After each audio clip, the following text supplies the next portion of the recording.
You know what? We got on the line right now. Let's check in with him right now. His name is Rasta. He has all the recruiting news. Rasta, my man, what is up? Bless, man. I appreciate you guys for having me on, man. 2-0, blowout wins. The recruits we already have locked in. It must be so secure right now. Yeah, like we had 5-star DB Drake Stubbs on the show last night, and we had him on a year ago when he was just getting into the recruitment. It was starting to pick up, and the kid's always been the same, no matter what, right? He's live, he's bubbly, very energetic, and we've followed him. I've talked to him like nonstop since then, and when he committed to USC and then he decommitted, and everybody was like, "Oh, he's a Florida lean," he's going to Florida. Then he committed to Miami, right? And people were like, "Oh, if Miami doesn't have that type of year, watch he flips again," and blah blah blah. And listening to him talk last night, you could just hear one. The like he's embedded to be a Cane, right? Like we wish for those type of kids when you're recruiting, because you go back and look at our old days, kind of those kids bled orange and green, right? And when you talk to these young men now, that's kind of what you're looking for, especially with Mario Cristobal. Like a lot of people go almost turn on the tape to evaluate a kid, but it's more than that, right? When Mario's recruiting, he doesn't just turn on a film. He talks to guys. He wants to get to know them inside and out. Like I've heard stories where this man reaches out to pastors, gets to know the man through the church. Like there's different ways of recruiting, right? So you can understand a young man and know who you're bringing to your school. So like listen to these guys talk, man. They're locked in, especially the guys that are committed right now. We're going to lose a couple. I know it's kind of been put out here and there. We're going to lose some commits because Mario does this thing where he likes to evaluate during the season as well. If I can get them locked in. Now I'll kind of watch them through the year, and we can always say, "Hey, look, we'll help you find a different place." And but So there's when going to be you other. so hold on, when you say lose recruits, he's going to let some recruits go because the better their season, the higher the player they can get, which eliminates a lot of, I don't want no players lesser, but you know, it's eliminating the players he doesn't think are as talented as some players he's now getting because the team's going to do really well this season, hopefully. Absolutely. Yeah, I mean, you also have some kids where, say like Demetrius Campbell, right? He's 6'6", 300 pounds. He's a basketball player that they're converting to play football. So usually when you see that, it's like, oh man, those are great traits. But then you want to see how he plays and how season goes, and and I'm just using him as an example, like his size. But then his season goes, and it's like, man, okay, he didn't kind of develop the way I thought he would, but man, there's a guy over here that just contacted me that wants in the boat now. So I'm gonna help him go find a home. We'll get him a scholarship to Temple or, Rhode Island or something like that. And then we'll go get this other kid from IMG or, somewhere out of Georgia, Texas, whatever, that now wants in the boat after, they see what Miami's really doing. Now, I want to ask you, man, you got such a good name with recruits. Like, you know them all, you talk to them all. Why do you think recruits come to you? I mean, I've been doing this recruiting thing for roughly about 15 years now, right? I do graphics for them on the side. If they need something, they know to come hit me up. So I don't just go like as a media guy, right? I consider myself not a media. I'm not a plug like some of these guys like to call themselves. I like to actually build these relationships and with these young men because when I first started, I was a young man who was coming up in a small city and didn't have the views, the looks. My coaches weren't helping me. So like I always put in my head, man, I want to be a mentor. I did 10 years in the military. I wanted to better my life, right? And help these young men.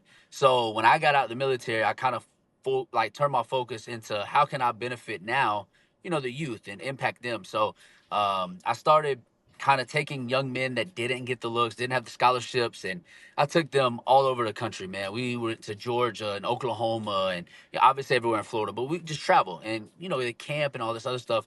So I just started building such a good rapport with the young men and their families and stuff like that. And now it's just one of those things where it's just become second nature. I just do graphics, and then I talk to them, so I don't just go, hey, who's your top five, or how do you like this. No, we talk football, we talk Gotcha. personal.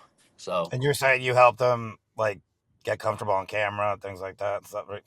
Yeah, so like my show, basically, like what me and my co-hosts, like we've been doing the same thing. We actually started up something called Fluss back in the day, in like 2013, where I had our own website, kind of like what 247 and those guys do, and I had their profiles up, their ACT scores, SAT, because that's a huge thing for colleges. Had their film up, so like I would send it to about 130 roughly college coaches from NAIA all the way to Power Four coaches, and then they'd have access to this, page, and then they could click on it, see a kid that they may have never heard of from like Taylor County, Florida, so just certain things like that. Like that was always my goal.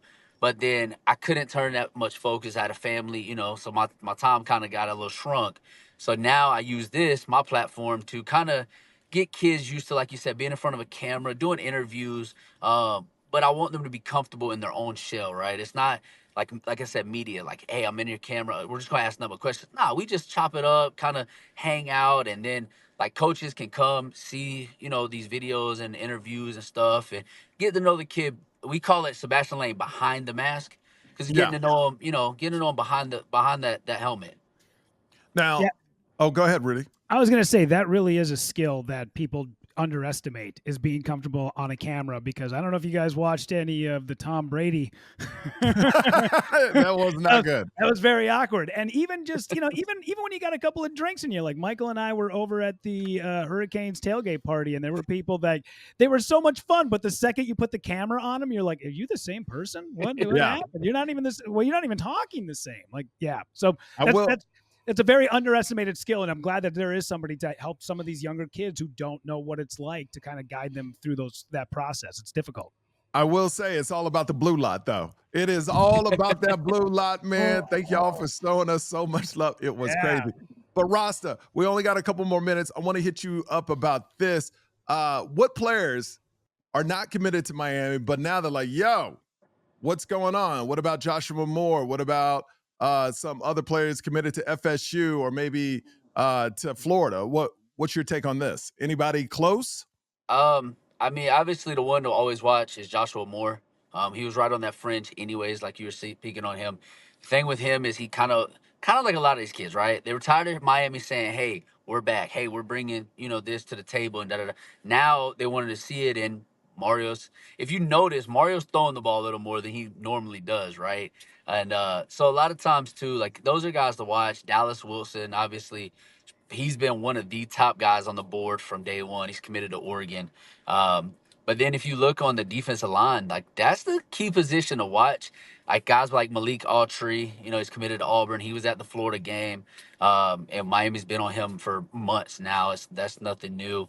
But there are some guys that maybe that linebacker position. You got to start looking, because we kind of parted ways with Elijah Melendez. What happened to that? Like, no, I never heard what happened. Like, because he could see this defense and he could be a part of that next year and play. Why do you think he went separate ways? So sometimes it's one of those, like we were talking earlier. Um, Once you kind of get to sit back and learn a kid more, you build a relationship. Sometimes the two aren't as matched as they would like, Compatible? or they would think. Mm. So it was one of those things where both came together, had a conversation, and maybe thought, okay, hey, look, you're still going to go to a big school like a Auburn or something like that. Let's go ahead and get you situated to where you can start focusing on something like that, and then we will start turning our focus somewhere else. It wasn't nothing like, hey, I don't like this kid, his mindset is filled. It Do was nothing you like that. Is it ever about money where they think they want to pay that much money for a kid, watch him play more, and then they're like, nah, we're good? No, because so typically what happens with NIL is there's a number already preset, like Gotcha. beforehand, and that doesn't divvy it. So like the last 2 years now, going into year three, Mario has been kind of consistent with that. He doesn't like to let's jump the boards. No, I'm gonna give you an offer. And it's not even a Mario. It's Canes Connect. They have a number they value players at, right? The portal is different than obviously high school recruiting, because you go from 1 to 2 years maybe in the portal to 3 to 4 in high school. And then you also got to think kind of like OJ Frederic, right? He was a 3-star, come out of nowhere. Nobody What was a really steal, man. What a exactly. steal. And there will be times where maybe a kid like that, blows up, boom. Now he goes back to Mario. Is like, hey, I did a little more than you thought. Like, let's talk numbers. So I don't think that really happens, to be honest with you. I'm sure other kids do that, but I don't think the coaching staff, because you're not legally supposed to, right? Yeah.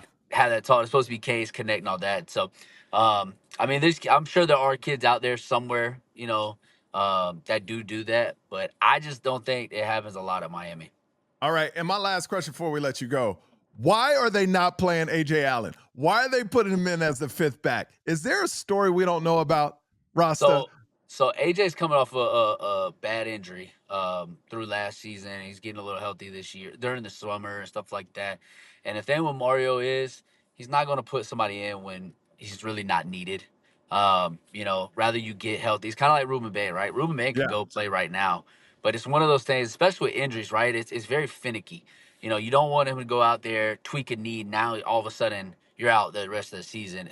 I'd rather have you out UCF, Ball State, get rested up, just like Jalen Rivers. I mean, there's a lot of guys that can go play, but I'm going to just pump my brakes. And then when we get into ACC play and you need a more experienced back like an AJ Allen, he's been in, college 3 to 4 years. He's got plenty of snaps and everything else. Then, okay, now I can get him in. Now I want, but Mario's also the type, he's going to run with a hot hand. So if he Yeah. puts Damian Martinez out there and he's hot, he's not going to take him out of the game. Mario's going to Yeah. roll with that hot hand. And also, look, I love AJ Allen. Anyone that listens to the podcast know I love AJ Allen. But I also think Mario knows they're in this for like at least 14 games. And that's a long season. And if they keep winning, you're talking about 16, 17 games you got to play? Yeah, I think it's 16 or 17. 16. Yeah. So it's going to be a long season. So I'm fingers crossed AJ Allen breaks through because I love him. Or he has 2 more games to play. I could see him transferring if he doesn't feel like he's getting his proper burn and going to Florida next year, and then he's going to be a problem for us. So we'll see. We'll see. Hey, Rasta, how can people find you, man? Obviously on Twitter, Instagram, wherever Rasta edits, and then YouTube, Sebastian Lane. I also have a Twitter that is ran by Sebastian Lane as well. Sebastian Lane Behind the Mask. We pop on every Monday at 8 o'clock live. Last night was an amazing show. We had like I said, Drake Stubbs came on first, and then JJ Sparks, which is a 2026 kid, and then drawing a blank. We had another kid on at the third segment. Jaden Petit, however you say it, a 5-star wide receiver. So we had all 3 of them on last night. Very great show. And if you want to listen to kind of what recruits are believing or thinking after the UF game, that's all we kept talking about last night. All right, Rasta, thank you so much for joining us. Appreciate you, bro. No problem, man. Y'all boys have a good night.